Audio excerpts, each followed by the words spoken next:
Hello guys, শুভ নববর্ষ। সকাল সকাল চলে আসলাম আজকে আপনাদের সাথে শেয়ার করছি আমি আজকে সকাল সকাল কী দিয়ে পান্তা ভাত খেয়েছি। এই তো আমি পান্তাগুলো খুব ভালো করে ধুয়ে নিয়েছি। কালকে রাতে আমি ভাতটা ভিজে রেখেছিলাম, ধুয়ে এখানে লবণ দিলাম। লবণ দিয়ে তারপরে আমি যা করছি, এখানে আলু ভর্তা করছিলাম শুকনো মরিচ দিয়ে, ওটা নিব। আমার পান্তা ভাতের সাথে শুকনো মরিচ মানে আলুর ভর্তাটা জাস্ট সেই লাগে। আর তার সাথে তো গরুর মাংস মাস্ট বি থাকতেই হবে। আমার পান্তা ভাতের সাথে গরুর মাংস ভালো লাগে জানি। এখন আপনারা বলবেন আমি রোহিঙ্গা, আসলে জিনিসটা তা না। যার যেটা পছন্দ, আমার গরুর মাংস দিয়ে পান্তা ভাত খেতে খুব ভালো লাগে।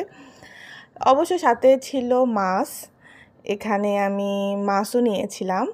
এটা ফির কেউ মনে করবেন না যে ইলিশ মাছ, এটা কিন্তু রুই মাছ। আমি রুই মাছ ভাজি করে নিয়েছি।